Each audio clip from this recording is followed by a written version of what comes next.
হাদিস শরীফের ভিতরে আসছে, মুসলিম শরীফের হাদিস, قال رسول الله صلى الله عليه وسلم صوموا يوم عاشوراء وخالفوا اليهود وصوموا قبلها يوما وبعدها يوما। রাসূল আকরাম সাল্লাল্লাহু আলাইহি ওয়াসাল্লাম বলেন, তোমরা আশুরার দিনে রোজা রাখো, অর্থাৎ মুহররম মাসের 10 তারিখ আশুরার দিনে তোমরা রোজা রাখো।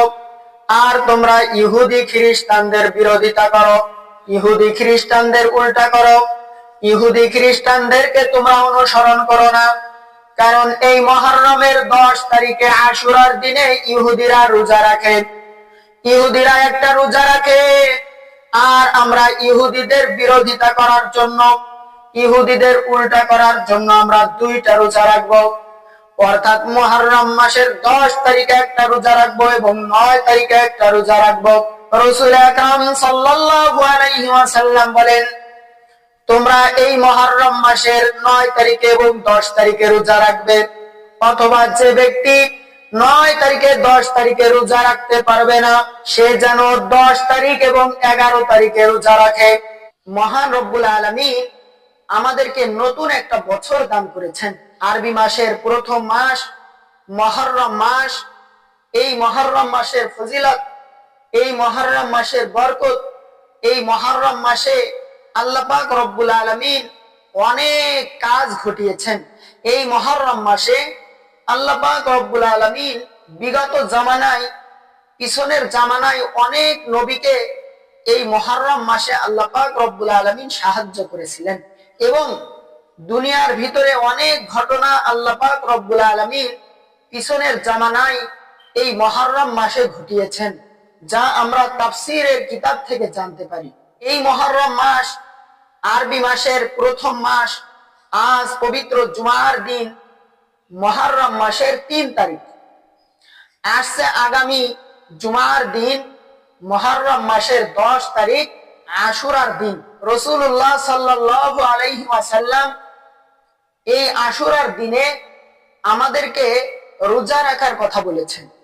হাদিস শরীফের ভিতরে আসছে, মুসলিম শরীফের হাদিস, قال رسول الله صلى الله عليه وسلم صوموا يوم عاشوراء وخالفوا اليهود وصوموا قبلها يوما وبعدها يوما।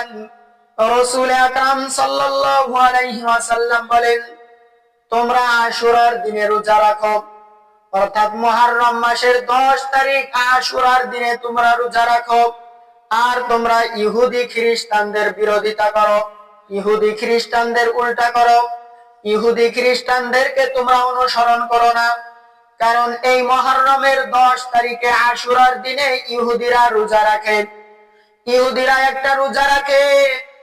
আর আমরা ইহুদিদের বিরোধিতা করার জন্য, ইহুদিদের উল্টা করার জন্য আমরা 2টা রোজা রাখবো, অর্থাৎ মুহররম মাসের 10 তারিখে একটা রোজা রাখবো এবং 9 তারিখে একটা রোজা রাখবো।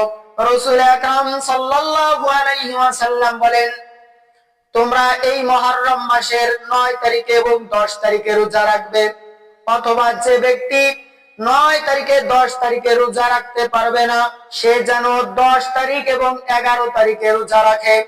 রাসূল আকরাম সাল্লাল্লাহু আলাইহি ওয়াসাল্লাম আমাদেরকে আদেশ করলেন আমরা যেন রোজা রাখি, অথচ আমরা রাসূলুল্লাহ সাল্লাল্লাহু আলাইহি ওয়াসাল্লামের সুন্নাত পালন না করে অনেক মানুষ হাই হাসান হাই হুসাইন করে, অনেকে দেখা যায় খাওয়া খাওয়ি করে, মিলাদের অনুষ্ঠান করে। এগুলো অনর্থক আর বৃথা। নিজেদের শরীরের উপরে জুলুম করা, নিজেদের শরীরের উপরে কষ্ট দেওয়া, এটা অনর্থক ছাড়া আর কিছুই হইতে পারে না। হাই হাসান হাই হুসাইন এইগুলো করে কোনো লাভ নেই।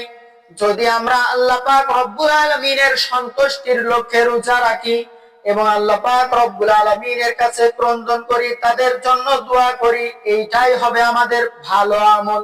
এই জন্য আমরা রাসূলের সুন্নত অন্তরে রেখে, রাসূলের মহাব্বত অন্তরে রেখে, রাসূলের সুন্নতের মহাব্বতকে ভালোবাসতে গিয়ে আল্লাহ পাক রব্বুল আলামিনের বিধান মানার জন্য আমরা, আল্লাহ পাক রব্বুল আলামিনের রাজি খুশি করার জন্য আমরা এই রোজা রাখবো।